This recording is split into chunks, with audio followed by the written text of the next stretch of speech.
જય સોમનાથ મિત્રો, આજના વિડીયોની અંદરમાં આપણે વાત કરીશું સોપારી કેટલાક નાનકડા ઉપાય 5 મિનિટમાં। આજે આપણે જાણીશું સોપારી કેટલાક નાનકડા ઉપાય કરવાથી ધન, ધાન્ય, રોજગાર, ધંધો, લગ્ન સંબંધિત સમસ્યાઓ અને જીવનની નાની મોટી સમસ્યાઓમાંથી મુક્તિ મળે છે। હિન્દુ ધર્મમાં કોઈપણ પૂજન પહેલાં સોપારીને શ્રી ગણેશનું સ્વરૂપ માનીને અભિષેક કરીને ચંદન, જનોઈ અને ફૂલથી પૂજન કરવામાં આવે છે। સોપારીને રિદ્ધિ સિદ્ધિ શ્રી ગણેશનું પ્રતીક માનવામાં આવે છે।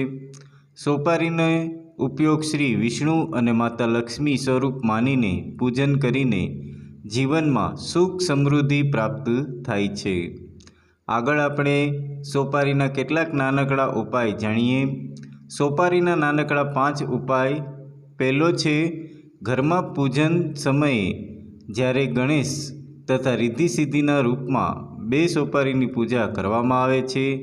પૂજનમાં ખાસ કરીને જનોઈ, ચંદન, અક્ષત, ફૂલ વગેરે અર્પણ કરવામાં બાદ આરતી અને સ્તુતિ પછી સોપારીને રક્ષાસૂત્રમાં લપેટીને તમારી તિજોરીમાં કે અલમારીમાં જ્યાં ધન સ્થાય હોય ત્યાં રાખો અને આમ કરવાથી ધન અને સંપત્તિમાં લગતી દરેક પ્રકારની સમસ્યાઓનું સમાધાન આવશે।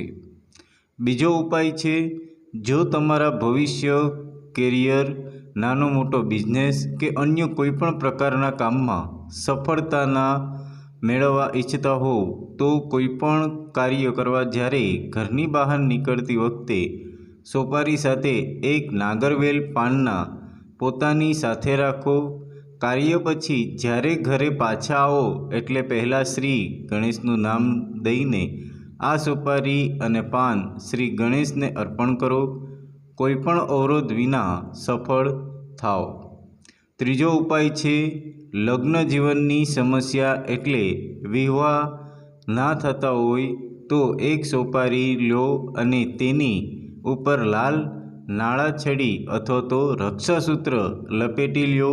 ત્યાર પછી તેની ઉપર અક્ષત, કુમકુમ અને પુષ્પોથી તેની પૂજા કરો। ત્યાર પછી ગુરુવારેના દિવસે વિષ્ણુ મંદિરમાં રાખી દો। આમ કરવાથી વિવાહનો યોગ બને છે અને શક્ય બને તો વિવાહ પછી તે સોપારીને વહેતા પાણીમાં વિસર્જિત કરી દો। ચોથો ઉપાય છે, તમારા કેરિયર અથવા ધંધાને લગતી સફળતા માટે ગાયના ઘીમાં કંકુ ઉમેરીને મિક્સ કરો અને તેનાથી સોપારી ઉપર સ્વસ્તિક બનાવો અને પછી સોપારી ઉપર લાલ નાળા છડી અથવા રક્ષાસૂત્ર બાંધો અને વિધિવત રીતે પૂજન કરો। પછી ઓફિસની જગ્યા તેનું સ્થાપન કરી દરરોજ પૂજન કરો। ત્યાર પછી 5મો ઉપાય છે, ધંધામાં વધારે પ્રગતિ માટે શનિવારે રાત્રે પીપળાના વૃક્ષની વિધિપૂર્વક પૂજા કરો।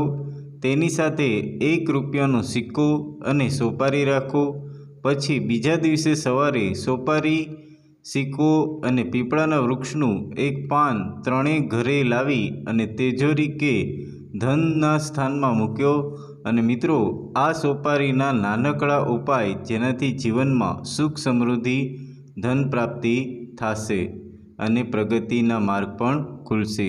તો મિત્રો, આ રીતના જો તમે સોપારીના 5 ઉપાય કરશો, 5માંથી કોઈ પણ એક પણ કરશો તો પણ તમારા સુખ અને તમારા જે ધનની સમૃદ્ધિ છે એ વધશે અને ઘરમાં સુખ શાંતિ આવશે।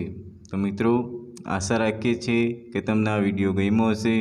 વિડીયો ગમ્યો હોય તો પ્લીઝ લાઈક કરી દેજો અને કમેન્ટ બોક્સમાં જય સોમનાથ લખી નાખજો। અને હા મિત્રો, હજી સુધી પણ જો તમે અમારી યુટ્યુબ ચેનલને સબસ્ક્રાઈબ ના કરી હોય તો પ્લીઝ સબસ્ક્રાઈબ કરી દેજો અને તમારા મિત્રો સુધી પણ શેર કરી દેજો જેથી કરીને એ લોકોને પણ ઉપયોગી થાય। તો ફરી મળીશું નવા વિડીયો સાથે। તો દરેક મિત્રોને જય સોમનાથ।